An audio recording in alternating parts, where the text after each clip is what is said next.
All right, welcome everyone. Welcome to this wonderful webinar. This is November 18th, 2022, the week before Black Friday. And today's topic, we're going to cover your genes are trying to tell you something. Are you listening? This is me, Dr. Sam. I'm an IFM, or Institute for Functional Medicine certified practitioner. I help busy, health conscious moms, entrepreneurs, mompreneurs, and leaders reverse burnout, find their ideal diet and weight, and increase energy. I evidently have an Instagram page that I hear about. I post I post things on information topics and occasionally pictures of my super cute dog.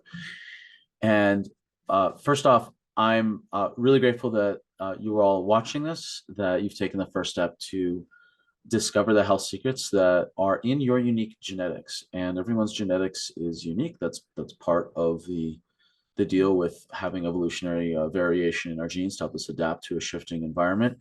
And there are things that we can do to optimize the genetic dice roll of the hand we've been dealt. So the fact that you're here shows me that you're curious. I don't know about you, but I've dealt with tons of issues like confusion around what diet's best for me, what my genes tell me about my health. I have a complicated genetic health history along both sides of my family. Within 2 generations, there's cardiovascular disease, Alzheimer's, dementia, and stroke, and yeah, a couple other things as well. It's something that's been weighing on me a lot growing up, and only until I really got into genetics did I feel very empowered that no, now I know it. Now I see exactly why there's been issues in my family lineage, and I also know what to do about it to minimize those genetic fault lines from cracking open. And I've also been in the situation with my health history of just trying everything. I was very sickly as a kid, and when I was a teenager, I decided to take control of my health, and I done so many things. Wow, like so many things. And what genetics showed me is an entire new layer that was never revealed to me through other practitioners or protocols or programs or anything like that. It was the genetics that solved a lot of my chronic joint pain, and the genetics that solved my diet that I was eating. No matter how high the quality was, it was the wrong type of diet. I thought I was supposed to be Mediterranean, but genetically, I'm uniquely suited for paleo, straddling, keto, while others are best suited for Mediterranean or even high carb. It also solved some issues around caffeine and other trigger foods for me, and identified some issues with my eating behaviors as well. So, uh, one things I like for everyone to do is to interact. If you have questions, we're going to dive into some helpful information, and please put the questions in the chat. And my business manager, Quantel, she will gather and organize your questions to be answered at the end of the presentation. And you'll keep your camera on or off if you wish. And this is an interactive presentation, so do just populate your questions, and we'll get to them. Now, stick around to the end because we're going to have a very special announcement. And yes, I did mention Black Friday at the beginning, and I'm mentioning it again. And I think it's going to be very clear what's going to be announced at the end of this presentation is a really special Black Friday opportunity. So first thing, when we're talking about addiction, genetics, addiction, this is it's a whole other different webinar, is that this is not about 23andMe and ancestry testing. We're not going to look at what percentage Irish you are. I know that may be disappointing to some of you, but this is not about genealogy. This is about your health. So specifically, we're talking about how genetics testing for your health can help you stop the clock from the effects of aging.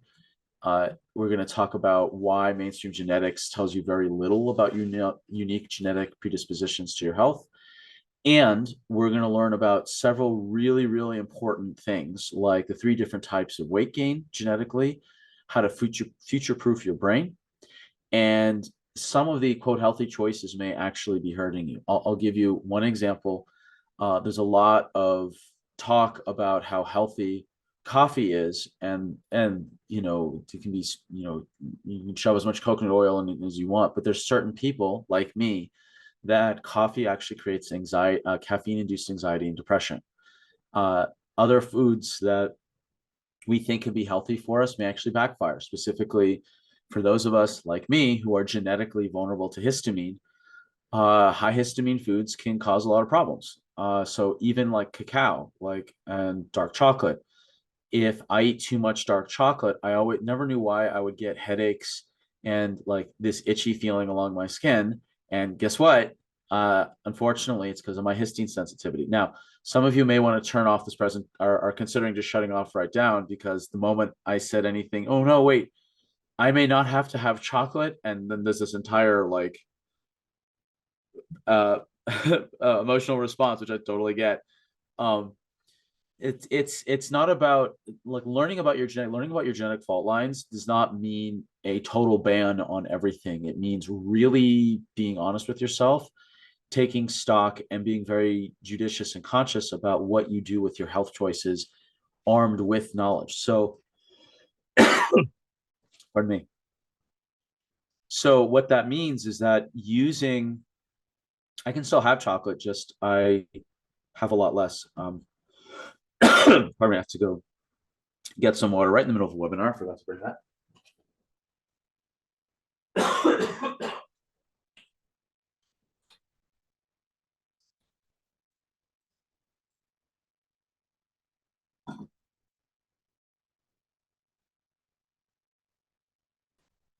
Yeah. So good news is I remembered to hit the record button. The bad news is I forgot to grab my water before I started talking. Anyway, so certain healthy choices, if you know your genetics, or air quotes healthy choices, are maybe healthy for a lot of the population, but may not be healthy for you. And that's affected me personally. When I did my genetics testing, so much got revealed. So two genomes walk into a bar. In this my case, it was a coffee bar. And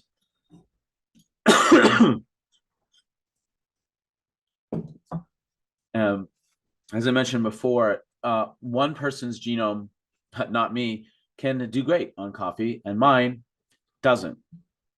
And humor aside, one of the reasons, we tap into our why of like, why are we looking at genetics? It's for a lot of people, it's not just about their personal health; it's also about those that we are responsible for. Um, I'm responsible for my cute little dog Lily, who I just adore. She's super cute and very affectionate, and I, you know, I want to take care of her, sometimes more than I wish to take care of myself, which is very common for people who have, parenting instincts for the little ones around them. And um, if we know our genetics, then we can be around to be of support and love for those of us that we really care about, for those that we really care about. And if you do have kids or other family members and you are concerned about their health, uh, them knowing their genetics can be absolutely valuable if they're open to it. Some people don't want to know, but a lot of people do. But most people want to learn about their genetics. They want to learn something practical and implementable, not theoretical or overwhelming. So, what is genetics testing anyway? It's a collection of 6 cutting edge tests that will give you some insights into your just predispositions.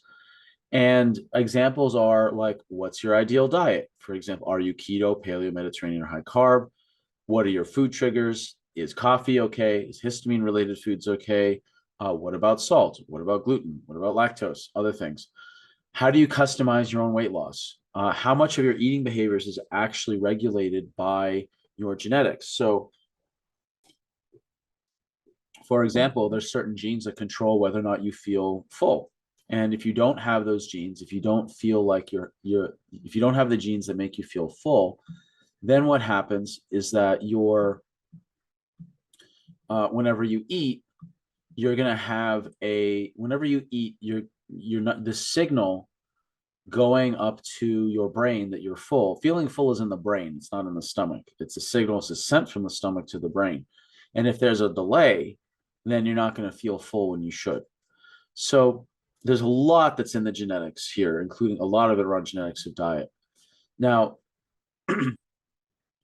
there's we've been hearing these genetic clues in our bodies for years, decades. But the question is, are you listening? And what happened to me, and what happens a lot to my clients, is that they get their genetics reports, and there's a lot of surprises, but there's also a lot of things that are confirming, like, oh yeah, I guess I shouldn't.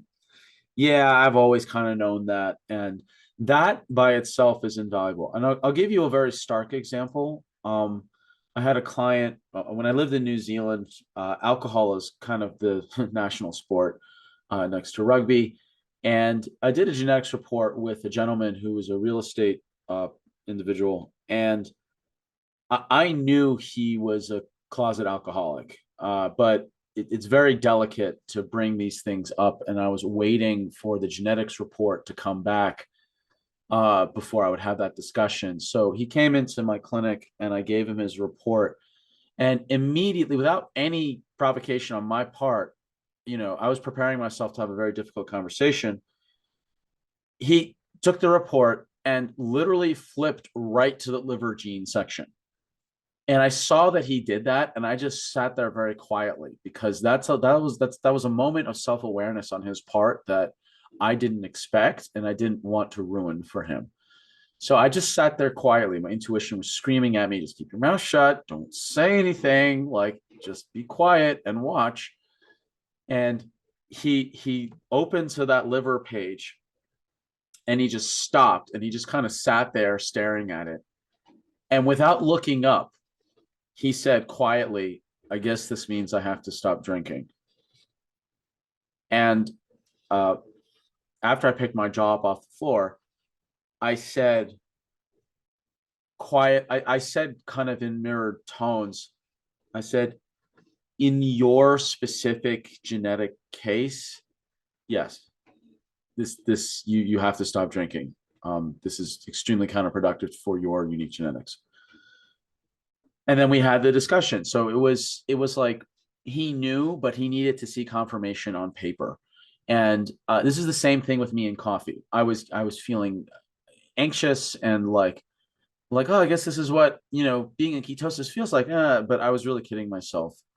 Where once I got my report back, I was like, okay, I really now have to cut out caffeine because my genes don't lie.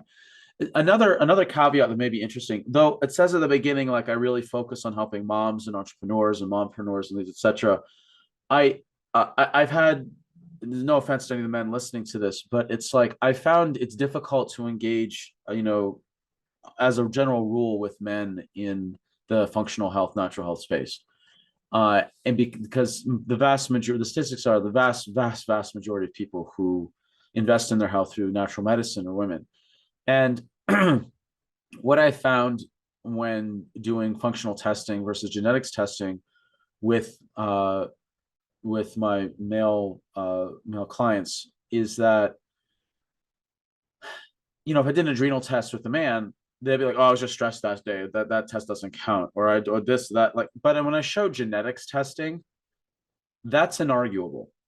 And what I found is the single most effective test out there to help men who are skeptical of functional testing. They're not skeptical of genetics. It's very clear cut. You can't argue with the results, and it's just like that guy I just mentioned who just flipped right to the liver section and said, well, I guess I have to stop drinking. Boom, done. So I find genetics testing as like really uniquely helpful for people who are skeptical. And most of those people are, at least in my experience, men, because the vast majority, like I said, vast majority of people who invest in their health through natural medicine are women. So it's something to think about if you have men in your life that are like, well, I don't believe in the, but if you ask them, hey, do you want to get your genetics testing, like that's way more concrete.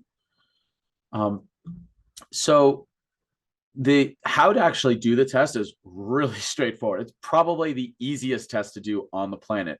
All the other functional tests I run, like thyroid is a blood test, adrenals is saliva, hormones it can be urine, it can be blood, stool test is self-explanatory, mitochondria testing is a mixture of blood and urine, And conceptually, like these other tests, like you piss in something, you spit in something, you poop in something, you get your blood drawn, etc. Like it's a thing, whereas genetics testing, you literally just cheek swab on the inside of one cheek and the other cheek for like a minute or so each, and you're done. Like it's so simple and straightforward. The other benefit of genetics testing is that you don't have to do it again because your genes don't change no matter what your age or your health status. What does change is the expression of your genes, meaning how you eat, move, and think, your lifestyle. That's what epigenetics is. Epigenetics is how your lifestyle changes the expression of your genes. When people say I'm going to change my genes, they're wrong in a very real sense. Their intentions are correct. It's not that the genes change, it's which genes are expressed, which can make it feel like they're changing, but they're actually technically not. Now, you could, in theory, change your genes if you're silly enough to inject CRISPR into your bicep. Google that and see what freaky pictures you get of someone who actually did that. Don't recommend it. But you don't have to get tested again. So this is investing in your genes is a one-off that you get to invest in your genes and get the value amortized over literally decades. If there's a question in the chat, I'm interested in hearing your take on genetics and the value. It is the single highest value to dollar ratio test on the planet for health. It is the single best value. Why? Because all the other tests like adrenal testing, thyroid testing, sex hormone testing, stool testing, mitochondria testing, amino acids, fatty acids, mold, Lyme disease, etc. All these other tests, the value of that test drops precipitously around the 6 to 12 month mark, meaning you have to get retested. Now, it doesn't mean the tests aren't valuable. They're extremely valuable, super, super valuable. Just the value has a time span. And then after that, they're just useful for retrospective comparisons. The genetics isn't like that. It's good for life. Literally, it is good for life. You get your genetics results. This is what is good for life. So if you plan on living for another 10 years, 20 years, 30 years, 40 years, 50 years, take whatever you invest in genetics, amortize it over those number of decades. And it is the single greatest value test you could ever possibly do. Now, I also work with a lab that's very cutting edge. There's very few practitioners, especially in the Western Hemisphere, like myself, who are trained in this type of analysis. And I do acknowledge the irony is not lost on me that I'm blowing my nose in the middle of a health webinar. So in my defense, I've had several late nights this past week. There's a lot of birthdays happening this week and a lot of celebrations. And when I interpret, normally I'm just like the paragon of health. My aura is just blinding, it's feedback, not failure. And so my genetics is uniquely vulnerable to sleep deprivation and inflammation. And I don't view I view my body responding as feedback, that it's my body is extremely intelligent and it's telling me that, hey, you need to have booked in a lot more recovery time before like there's this clustered week of a lot of birthday celebrations. So no, I'm not ashamed to have blown my nose on camera during a webinar on health, as funny and as ironic as that may be.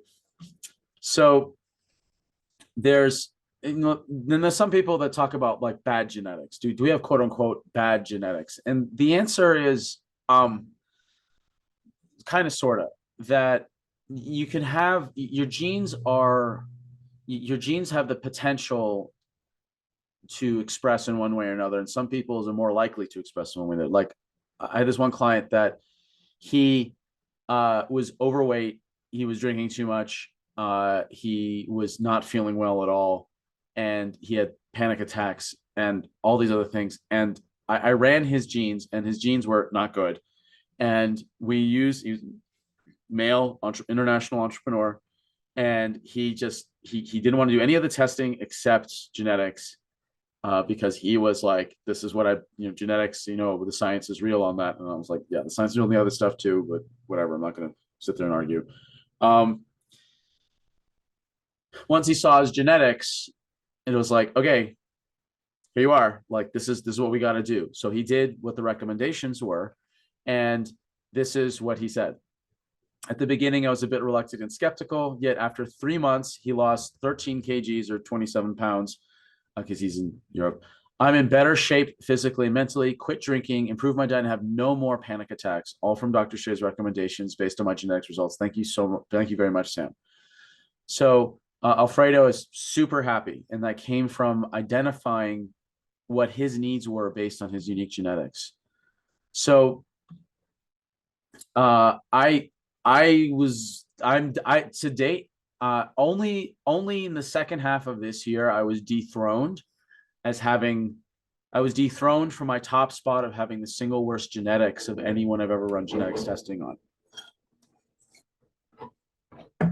So I had the worst genetics of anyone I've ever tested up until this year. And this I meaning that I had the most number of bad, air quotes, bad genes compared to all the other clients I've ever run genetics on. And with the power of the genetics testing, as well as lots of other support implementing these genetic recommendations, I've done so much better. Like my joint pain, like the only spot that I have joint pain is left is hair from there's a cartilage injury that I have to deal with, but I have joint pain all over my body. I would have like these itchy red, spots if I was ever exposed to mold. I sleep so much better. My gut is so much better. I actually know what to eat now.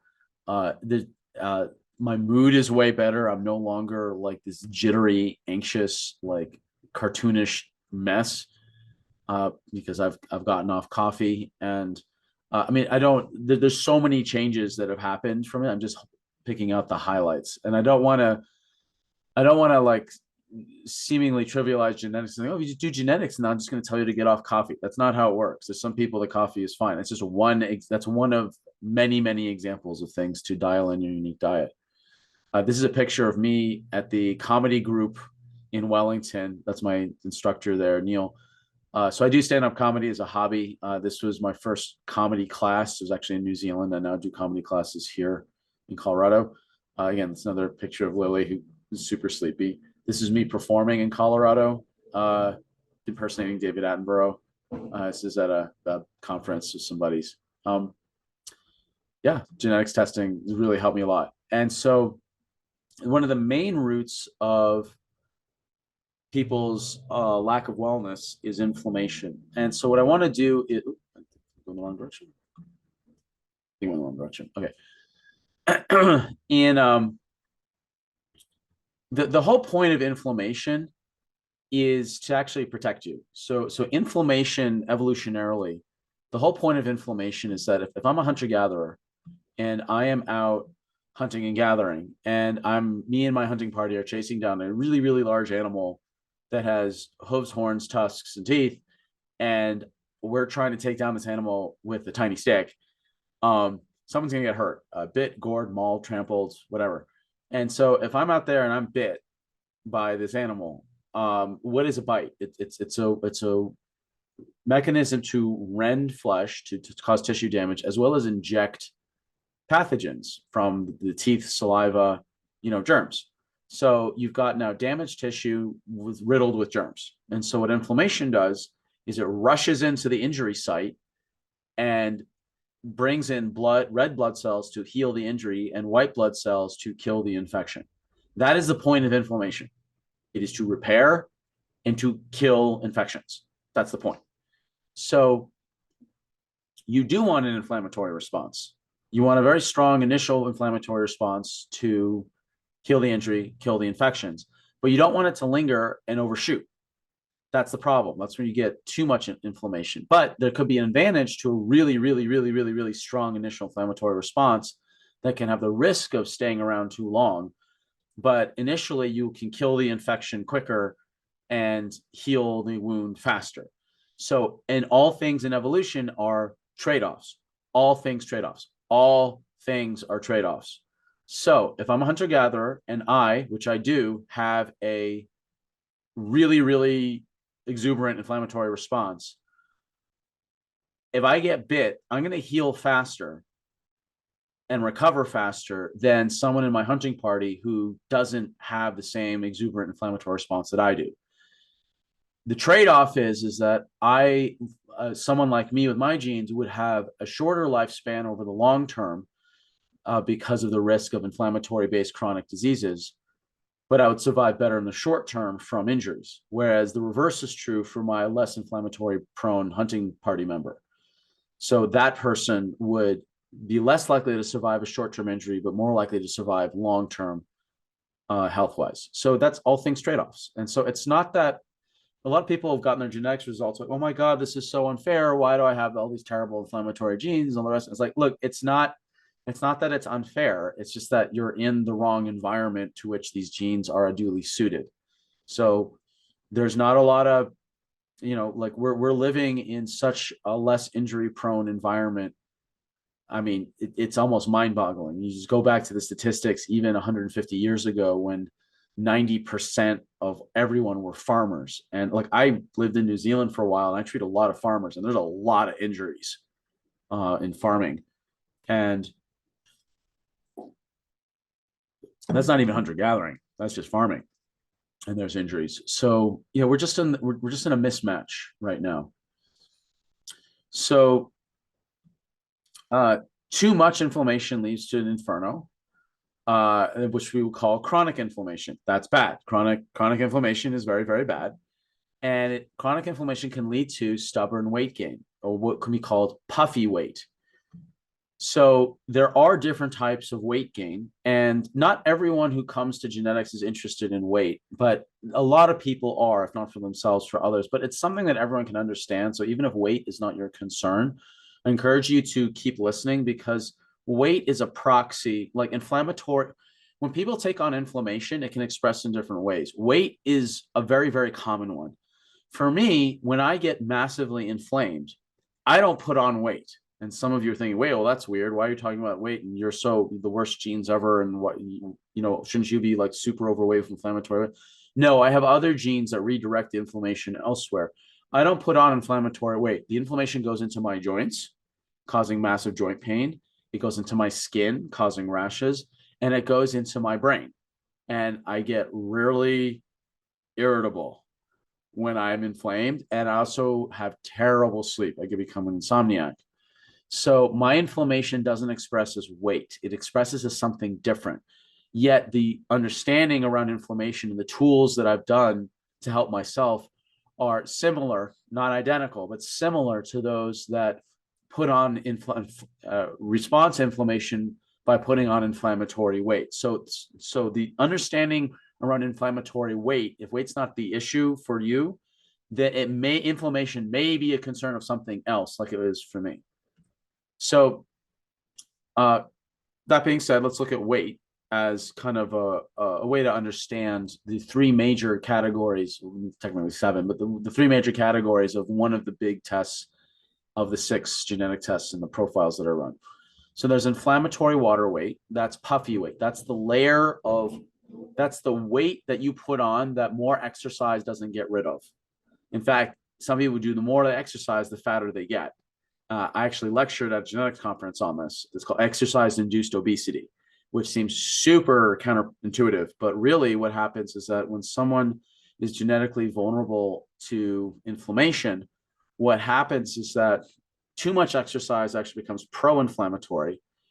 And what's the problem with inflammatory chemicals is that they're actually damaging to cells and tissues like nerves, organs, muscles, etc.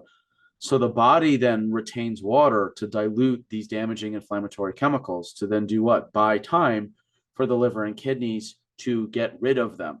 So these are the people that balloon up when they're inflamed, and they put on water weight. And it's like the weight on top of the body, like over the surface of the muscles. And this is, some people have what I call the muffin test. You eat a little muffin, like a half muffin or something, and you put on like 2 to 4 pounds that day. Now, unless that muffin was last year's regifted Christmas fruitcake, it didn't weigh 2 to 4 pounds. But What you did put on was water weight in response to the sugars, the gluten, the dough conditioners, the colorings, the preservatives, the sprinkles, the frosting, whatever was on that muffin. Your body's reacting to it with inflammation, which then goes systemic, and you start putting on all this water weight. That's the weight you put on, not the calories in the muffin. The vast majority of the weight that I see today is inflammatory water weight. It's not caloric fat weight, which is an influence. And that you can see if genetically you're prone to caloric fat weight gain or inflammatory water weight gain or hormonal toxic weight gain or some combination.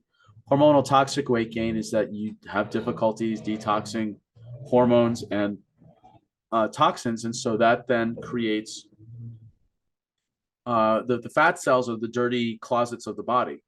So they just, if there's something you can't get rid of, you just shove it in the dirty closet, and it just keeps building. And it's very difficult to clean out that closet unless you're really like super prepared and got everything lined up in order to clean out that closet. So that's another type of weight gain we can identify in the genetics testing. So inflammatory weight, toxic weight, caloric fat weight, and weight is one issue. The other is how to future-proof your brain. Now, what does that mean?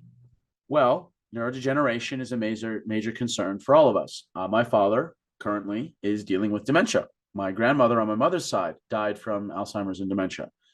So this is super real for me. And for those of you listening, it's very likely you have had a parent or a grandparent who is currently or has experienced this, or you have friends for sure who have relatives that are dealing with this right now.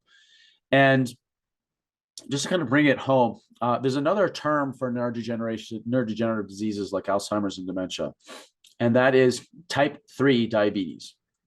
Type 3 diabetes. So getting a handle on your ideal diet genetically is really critical, really critical, because blood sugar dysregulation from an improper diet is non-trivial in terms of its influences on your brain health, especially for the long term. Now, your genes can tell you a bunch, and everything from ideal diet, ideal weight, reducing free radicals, which is the major component to aging, cardiovascular health, super important. We can tell that the risks from that in the genes, and that some of the healthy choices, the quote air quotes healthy choices you're making could be hurting you based on your unique genetics. So, for example, we talked about over exercise can sometimes be counterproductive. Well, really over exercise can be counterproductive, but everyone's line of what is over, what's over exercise and what's under exercise, everyone's line is different, but your genetics can give you really strong clues as to where your line actually is. And we talked about, the muffin test and people putting on weight just from a simple muffin, even if it's gluten-free, it can still happen. And there's some things that people may be doing that mean like they're eating the wrong genetic diet. They think that they're getting vitamin D from the sun, but genetically they may have a very hard time actually converting sunlight into vitamin D. Some people are genetically really vulnerable to poor conversion of sunlight into vitamin D, and they actually need to supplement. I've seen it so many times where I have clients in the lower latitudes that are close to the equator. They get way more sun, way more UVB. And our vitamin D levels are still terrible, and it's just genetically, they can't convert sunlight properly. So the types of tests that are available, there's, a whole suite that is done all together. So there's the Achieve Your Natural Weight profile. This is the one that looks at your inflammatory genes, your hormonal detox genes, your caloric weight gaining genes, and helps you determine how you best optimize your weight. This is also the same test that looks at cardiovascular genes like blood pressure, and looks at this very complicated topic called methylation. There's not just one gene called MTHFR. There's actually 15 genes, major ones related to methylation, that can be assessed on this test. There's so much here. Then there's the ideal diet of whether or not you are ideally suited for keto, Mediterranean, high carb, or paleo trigger foods, is it safe for you to have caffeine, gluten, dairy, salt, histamine-based foods? What's your relationship to alcohol genetically? Other food allergens, vitamin D absorption. Are you able to actually make vitamin D from sunlight? And even if you are able to absorb it into your cells, getting vitamin D into the bloodstream is half the journey. Getting it from the bloodstream into the cells is the other half of the journey. Why is this so important? Vitamin D has influences up to 5% of your entire genome. That's 1/20th of your entire genome is influenced by vitamin D. It means technically it's a hormone, not a vitamin. And the primary role of vitamin D is reducing inflammation and controlling immunity. Now, I have found clinically that the vast majority of people, I've had only one exception. The vast majority of people that are dealing with chronic issues have double negative variants in their vitamin D absorption, including me. So people who are not able to utilize vitamin D are very, very, very high risk for chronic issues. And the good news is if you know what your vitamin D absorption genes are like, then you can do things to increase the absorption, to increase the genetic expression of those genes to make vitamin D more absorbable. Then there's immunity support genes, which is self-explanatory. It includes things like your relationship to zinc and vitamin C. And then there's an entire set of genes related to your eating behaviors. So for example, how full you feel, how much you crave sugar, how much you like, how much you consume sugar, your relationship to the flavor and taste of fat, to bitter foods, etc. So those are the major genetic tests. And it's a huge relief to once you know your genes, then you have this information for life to carry forward. So finding your genetic lifestyle has massive implications to helping you for the long term and the short term. And for some people, their priority is stopping the clock of the effects of aging. And the only way to really do that in a customized way is through understanding your genetics. So the problem with mainstream genetics is that they're looking for like the one gene that's the cause of all of your issues. Like what's the cancer gene, heart disease gene, diabetes gene, Alzheimer's gene, etc. And it's not like that. What we're looking for are the genes above the quote unquote disease genes. Like what pokes on all of those quote unquote disease genes? It's the inflammatory genes as one major example. So I'm not looking for disease genes. I'm looking for the inflammatory genes that are above in priority and importance than to the quote unquote disease genes. And so if you work on the root, the root genes, the causal level genes, then not only is it going to help mitigate the risk of having those genetic fault lines of, whatever it is, heart disease, diabetes, cancer, stroke, etc., neurodegeneration, those are helped minimized by understanding your genetic fault lines and working on the inflammation. But it's going to have all these knock-on effects to everything else from the effects of aging. Now, there's an additional benefit to understanding your genetics. So this is my model of how to identify your ideal diet. The foundation is genetics. This is the absolute foundations, everything we talked about. Are you keto, paleo, Mediterranean, high carb? What are your trigger foods, your eating behaviors? And then there's a layer of therapeutic. So this is where if someone is genetically, say, keto, but they have a problem currently with their gallbladder or their fat absorption or a problem with their carnitine shuttle or their mitochondria's ability to burn fat, they may have a metabolic issue preventing them from using fats. So these are the people that they've, quote, tried every diet and nothing works because genetically they're best suited for keto, but metabolically they can't use the fat in their diet because they've got this problem with their gallbladder, their gut, their carnitine shuttle, their mitochondria. So they're stuck either way. They go high fat, they can't process the fat. If they go low fat, their genes don't like it, like they're not best suited for it. It's the same as true on the other end. If someone is genetically high carb, but they have a candida infection, if you eat high carbs, that's working for their genetics, but it's making the candida bloom.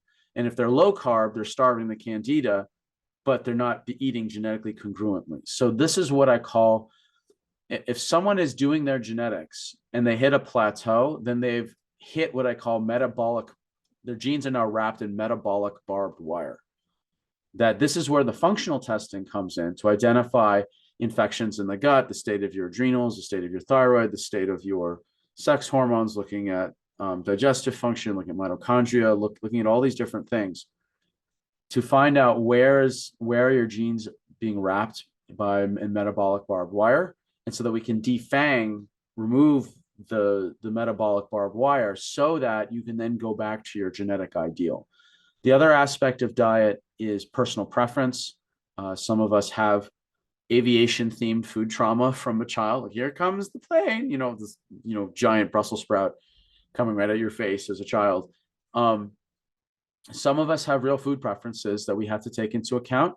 And then there's an issue of access. Not all the best quality foods are available to us, either because there's upper limits on what we can invest in food, or how far away it is, or if it's available in our area, or if we travel or have to eat out for like business or social events. Can we access the food? And then we've got the earth layer, which is how we perceive our dietary choices affecting the environment, our understanding of the environment, politics, and the economy. Some people will think this is the most important layer. I disagree. You have to know your genetics first and then adapt your higher level concerns to that. So this is how I help people understand their ideal diet. And genetics is the absolute foundation. This is the one most people miss. This is the most important. This is where we're aiming at. And we also have to take into account these other needs as well. So what do we do now? We acknowledge that's a really great question. And because genetics testing has been such an immense interest in my community, I send out a lot of newsletters on genetics, and the open rates are really high. We're approaching the holiday season. I want to make it even easier for you and your loved ones to get tested. So I've literally never done this before. And the best part is that genetics testing for your health is now a huge opportunity for you. You can get a comprehensive genetics package. I include so much in this. There's 20% off all practitioner level supplements. I give one-on-one support with my clinical nutritionist. You get customized, fully customized reports. I do the report of findings with you with your customized report, going over everything around your genetics and exactly what to do. A bonus online resource portal, and all 6 of the genetics tests. And as a big thank you, I'm also going to be sending you my big lifestyle guide for your genetics. It's a collection of the most important genetics related, the most common and supportive genetics related lifestyle recommendations that I've seen over the years for people who've done their genetics. Normally, the genetics for everything, the genetics labs, the 6 months of coaching support, the 90-minute report of findings, the 20% off practitioner level supplements, the bonus gift of the portal is normally $61.17, but for Black Friday, it's 51% off at $29.97. This is the link to purchase here. I highly recommend you do this because this is the best deal I've had on genetics so far, and this is going to be over around Black Friday. So your genetics hold the hidden keys to your health. We'll walk through exactly the genetics test that makes sense to you. And the goal is to leverage genetic testing so you can live in harmony with your body. And at that, I will take any questions.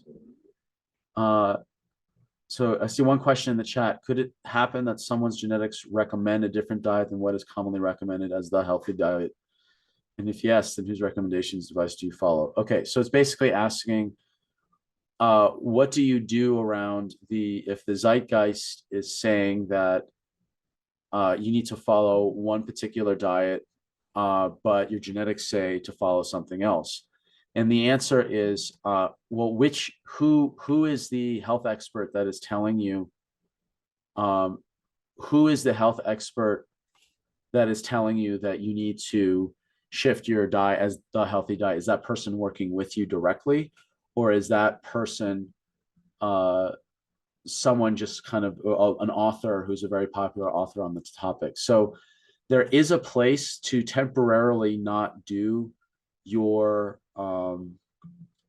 to temporarily not do your unique genetic diet. And that's in the case of if your genes are wrapped in metabolic barbed wire. So for example, if you're genetically keto, but you have problems with fat metabolism and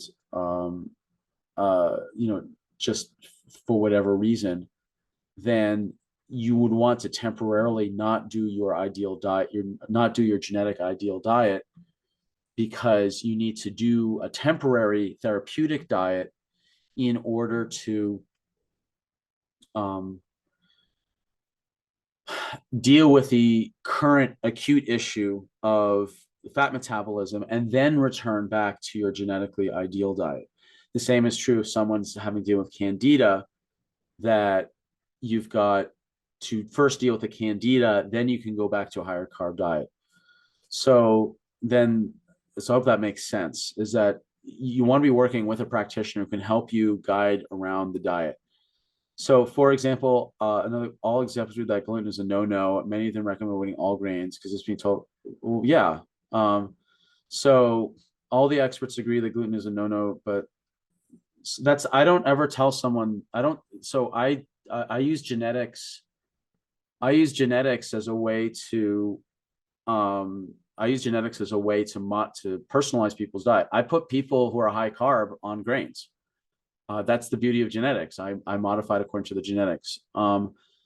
The medical medium I don't take seriously. I'm sorry. I don't believe everything is caused by Epstein-Barr and celery juice deficiency.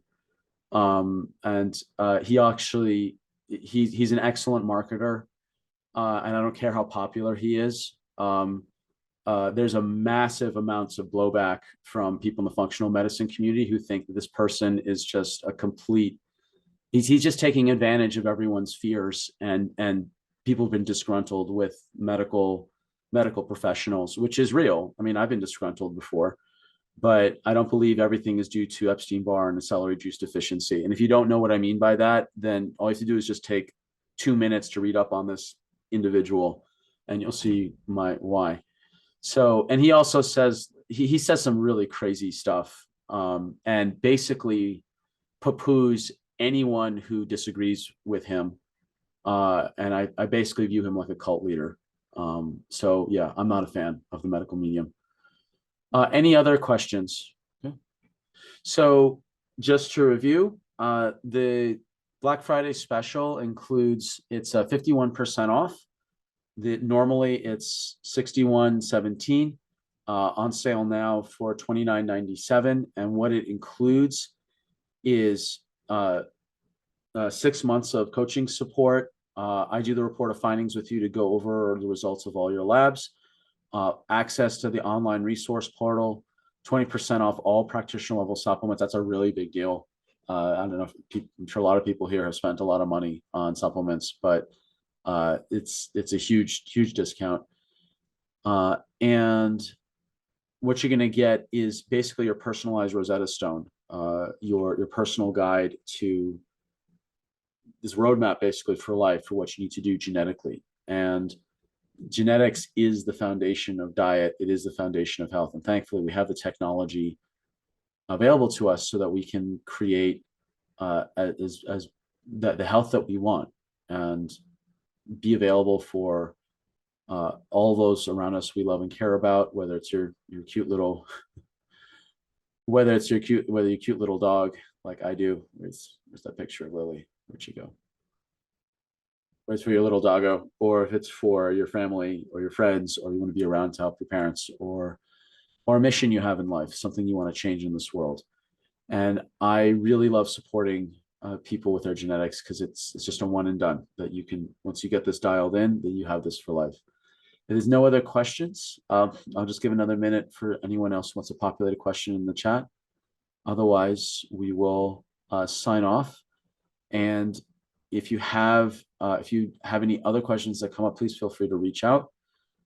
And if people wish to talk to me directly, I'm going to put in the chat.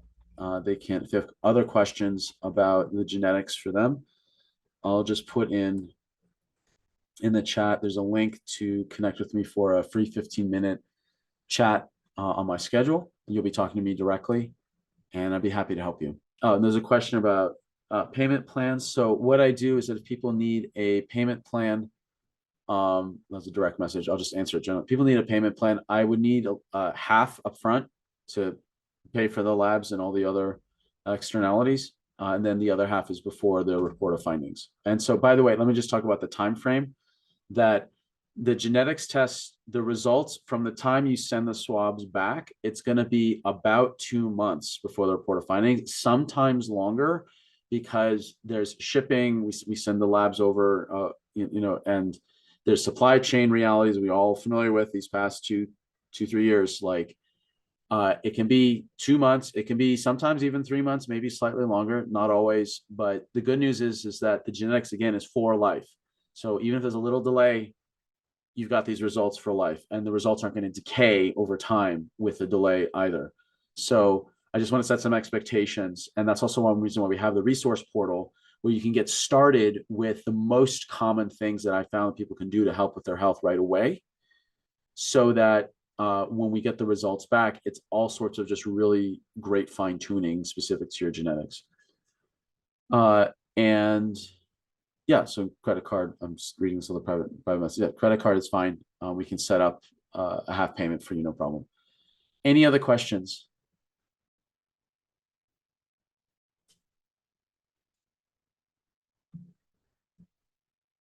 Okay. Quantel, is there anything else that I should mention aside from how cute my doggy is? Nope. We will be sending the recording and also a link to the sales page. So you all can have access to this. Awesome. All right. Thank you all so much for joining us. And we'll be sending out a replay. And again, if you have any other questions, please feel free to reach out. We'll be happy to help. Thank you all so much. Bye.